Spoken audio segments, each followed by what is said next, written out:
Hello everyone and welcome back to another Icepire Europa Universalis guide.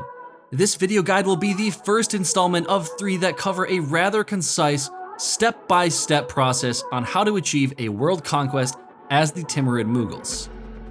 A lot has changed in patch 1.30 and Europe has gotten a lot crazier. And by now you've probably seen a few Holy Roman empires conquer the world, but the old-fashioned way of one-tagging the globe without a vassal swarm is still pretty viable. In this first video guide, I will cover the opening moves as the Timurids, a little bit of the estates, the mission trees, and forming the Mughals. We'll also cover a few more things before moving on to conquering India and preparing for the Age of Absolutism that will be covered in the second video. To prep for this video, I have played a lot of Timurid Mughals, so rest assured that if you follow this guide, you'll be able to turn this into this in no time. With all that being said, let's waste no more time and get into it.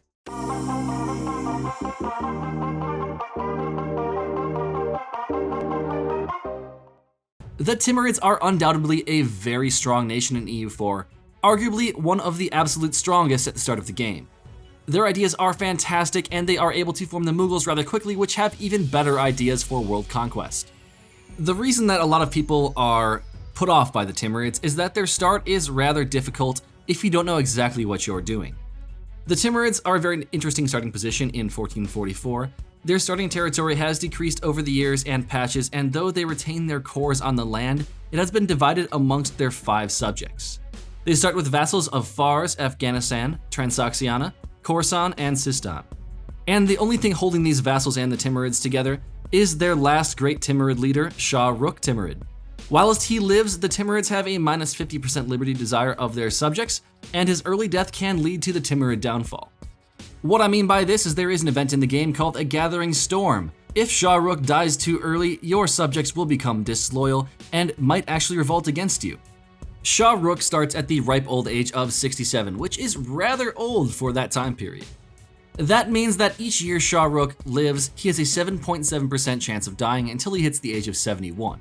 Then after age 71, the chance of him dying each year jumps to 33%.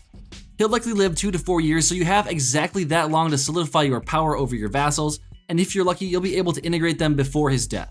But most often, Shah Rukh will die before your subjects are integrated, and oftentimes even before your first war is even finished. If this happens, fret not, follow the steps listed out in this guide, and you'll be able to annex your subjects rather easily and without worry. Let's quickly go over why the Mughals are one of the strongest nations in the game for a world conquest. The big thing for the Mughals is in their traditions. They have a 20% bonus to cavalry combat ability, but most importantly have a minus 25% core creation cost reduction. This core creation cost reduction plus the bonuses that you get for completing the second idea in the administrative idea group makes your core cost creation absolutely insanely cheap. For the rest of their ideas, they have a plus 5% discipline, a minus 1 national unrest, a minus 10% idea cost reduction, plus 1 military free policies, plus 10% national tax modifier, plus 1 yearly prestige, minus 10% stability cost modifier, and a minus 5% technology cost in their ambition. These ideas are insane and incredibly front-loaded, which makes their early conquests absolutely ridiculous. And then there's the assimilated culture mechanic. When the Mughals own all of the provinces of a given culture, they assimilate that culture into their empire. This removes the negative penalties from it and oftentimes gives you a bonus in terms of a specific modifier. For instance, you can gain additional 10% core cost reduction, 10% cavalry combat ability, and a bunch more. But what is even stronger is their mission tree. If you have the Dharma DLC, the Mughals have a pretty extensive mission tree. Going through the missions, you get permanent claims on almost all of India, which means the cost to core these provinces is decreased, as well as the aggressive expansion that you receive for taking these provinces in peace deals. The most broken mission that you need to complete is the Viceroyalty of Deccan. If you choose to release Deccan, you gain a 10% bonus to administrative efficiency for the rest of the game. This makes your conquest even easier by reducing your core creation cost by even more and allowing you to take more land in peace deals with reduced aggressive expansion. Now that we've covered what makes the Mughals so strong, let's jump into the game and go over what we can do on day 1. So the first thing that we're going to be doing once we get into the game is selecting our taxation policy. So if we go on over to the rightmost policy, we'll see lenient taxation.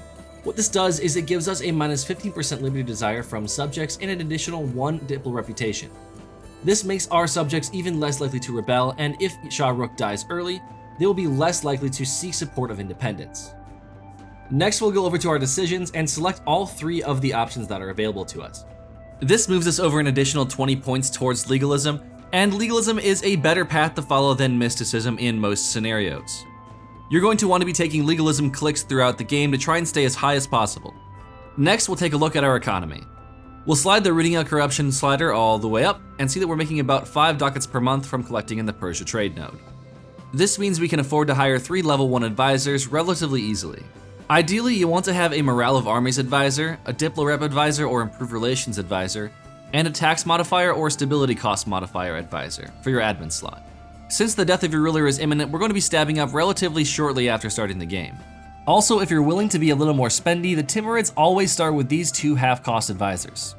If we go over to our rivals, we will see that we have most likely been rivaled by Uzbek and the Mamluks. Match the Mamluks as a rival and set Delhi as a rival if they are valid. Save at least 1 rival slot for later. Now let's go over to our estates. Select monopolies over trade goods you are comfortable with and try to get your loyalty equilibrium above 50% for all the estates without relinquishing too much crown land. This will allow you to seize crown lands every time it is available and slowly gain the economic benefits of controlling more crown land. The most important privilege to grant is the strong duchies in the Emir's estate.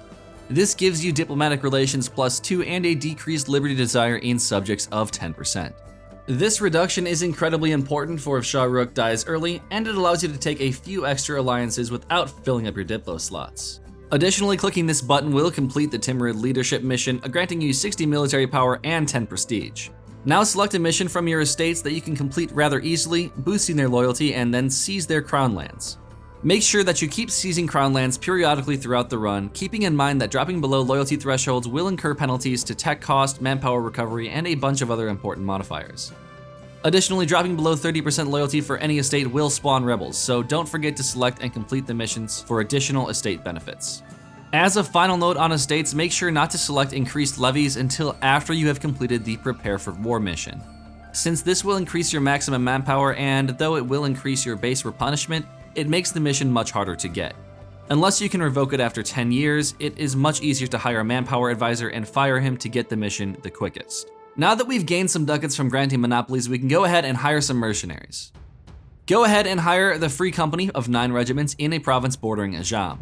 The reason we hire these mercs right away is because A, they're cheap, and B, they put us at exactly the force limit, which unlocks the build to force limit mission, which is important depending on if we play a slow versus a fast and aggressive game. Now it's time to send out some diplomats. Send a diplomat to improve relations with Transoxiana and the Ottomans. Leave the 3rd free to declare war in 1 month's time. Now that all of our turn 1 moves are finished, it is time to move our troops to the Ajam border. We will be declaring a Reconquest War on them on the 11th of December. After our troops are in position and we have the game pause on the 11th of December, it's time to assign our 2nd and 3rd rival. By now, Ajam will be a valid rival. Why they are not at the start of the game is a mystery to me, but they should be a valid rival by now. The reason we do not rival them earlier is because of the common EU4 superstition that rivaling the AI will trigger them to seek out stronger allies. Rival them and declare your Reconquest War. Select Abarca or another province that you can easily defend as the war goal. After your diplomat returns from declaring war, immediately send him to improve relations with either Afghanistan or Fars. Make sure to defend your Free Company with a nearby stack of troops since they will not have their full morale yet. Also set war goals for Transoxiana and Fars in Ajam. Vassal troops can sometimes be distracted, so it's good to have them sieging down provinces and eating some of that attrition for you. You should easily be able to siege down all of Ajam's and their vassals' forts rather quickly, so make sure to piece out any of Ajam's allies ASAP for money and war reps. And be careful of sieging down mountain forts without backup nearby. If Ajam decides to attack your sieging army, they will be the defender and you will suffer a penalty to your rolls. Note that Mazarandan will almost always rent out Kandatiari to Ajam, so their troop numbers are larger than they do appear. So make sure not to take too many fights and ruin your manpower so that you can get your Prepare for War mission without too much effort. Also note that Kara Queenlu is prone to declaring war on Ajam if you are beating them in the war. So it is important to siege down all of Ajam's bordering provinces with them ASAP to prevent QQ from taking any of your cores. An ideal peace deal looks something like this, making Ajam an island within your borders. You'll be able to reconquest the last 4 provinces after a 15-year truce. When the war is over, your newfound land will decrease your vassal liberty desire by a good margin. If Shah Rukh dies during the war, your vassals may stop helping you if their liberty desire breaks 50%. So if he dies too early, you can either restart or try to finish the war without their help. If you're able to peace out, their liberty desire should drop. After the war is done, stop relations improvement with the Ottomans and ally them. Send your diplomats to improve relations with all of your vassals except for Khorasan and Sistan, and make sure to royal marry every single one of them. You cannot royal marry a vassal that is disloyal, and the royal marriage decreases liberty desire by a little bit, so make sure that those marriages are in place. Also send a diplomat to Dawasir to improve relations, royal marry, and ally them. We need 150 relations and a royal marriage with them to invite their religious scholar to reduce our aggressive expansion when we go into India. By the 11th of November 1454, you'll want to have 190 relations with Transoxiana, Fars, and Afghanistan. Because you have cores on all of your vassals' lands, apart from Sistan, you'll be able to integrate all 3 of these large vassals plus Khorasan later in a single month tick. Integrating just one of these 3 subjects should reduce the liberty desire substantially of the others. So if you are having trouble due to Shah Rukh's early demise, you'll be able to stop the bleeding by just integrating the subject with the largest development and the lowest liberty desire. After our Ajam War, we can choose one of 2 options: an aggressive strategy for forming the Mughals ASAP, or a passive strategy for forming the Mughals all in good time. If you are a more experienced player, even before integrating your subjects, you can seize the province of Ro from Afghanistan and take out loans to hire mercenaries until your forces total 40,000. This will unlock the Indian Raids mission, which gives you claims on the land traditionally held by Multan, Kashmir, and Sirhind. Depending on the outcome of Delhi's first war, they may have already been consolidated with Sirhind, which makes your conquests a bit harder since you are limited by war score, but you can use these claims to immediately declare on your Indian neighbors and take your permanent claims until you are able to snake down, take all of the provinces required to form the Mughals, and form the Mughals in 1 or 2 wars. This is the quickest way to gain all of the Mughal claims on northern India and lets you immediately begin conquesting before the major Indian powers start eating all of the smaller nations in the subcontinent. If you are a newer, less experienced, or more passive player, you can simply wait until you annex your vassals, gain their troops, and complete the mission. Then you can delete your excess force limit and mercenaries to not waste any money, and move your forces to border the Indian nations. Regardless of your choice, sometime before December 1454, send all 3 diplomats to integrate the 3 aforementioned vassals, and wait until December 1st, and you'll have officially overcome the biggest challenge to the Timurids that you will likely face all game. Now improve relations with Khorasan and Sistan, and when Khorasan is ready and relations break 190, you can integrate them as well. Due to the Diplo rep penalty for annexing subjects, you won't be able to begin integrating Sistan for 10 more years. If you are going the slower route, you may want to only take the provinces that you have claims on in India and try to complete the next mission after the Indian raids. This means you will have to take the provinces required to form the Mughals in 2 wars instead of 1, but it does give you time to integrate Sistan and complete a few more missions for reduced core cost and some other bonuses. That being said, forming the Mughals sooner rather than later allows you to have access to their mission tree, which makes your conquest and world conquest, if you are going for speed, a lot faster. If you need to check which provinces you need to form the Mughals, just click on this question mark and the highlighted provinces will appear. In the run featured here, we spend our downtime after defeating Delhi in a war taking as much land as we can, consolidating the Persia trade node. By taking as much Persian land as we can during our truce with Delhi, we gain a dominant position over the trade in the region, which is important later, and I definitely recommend it for newer players. If you want to know which provinces to prioritize, just click on the trade map mode and look for centers of trade. Additionally, during this time, at around 1466, we will be taking our admin tech level 5 and unlocking our first idea group. We will be choosing administrative for our first idea, and by the time we form the Mughals, we will have a combined 50% core creation cost reduction from our admin ideas plus our Mughal traditions. Our second and third idea groups that we will take later will be diplomatic and then religious.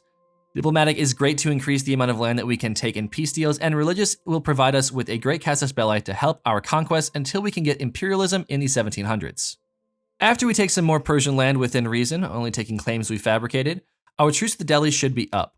Take the remaining provinces required to form the Mughals, and try not to take too many provinces that you don't have claims on, since this will increase our aggressive expansion significantly. Complete any last missions giving permanent claims to reduce the coring cost, and buy down war exhaustion if you have to, then core up the provinces. In our run here, we finish integrating the rest of our subjects and finish off a few more missions before forming the Mughals.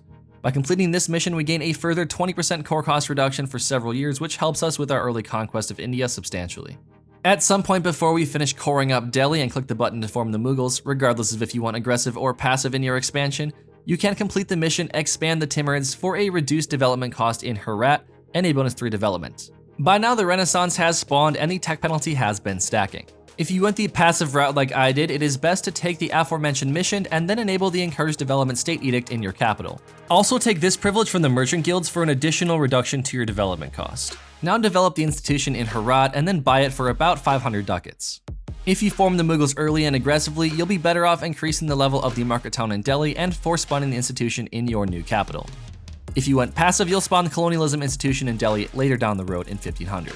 And there we have it! The Mughals have been formed, and now we have a brand new mission tree, new ideas, and claims all over the valuable Indian land.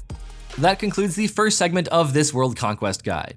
In the next video, we will cover trade, the conquest of India, the Mughal missions, how to deal with the inevitable coalitions, and go over our options for growth and expansion all the way up through the age of absolutism.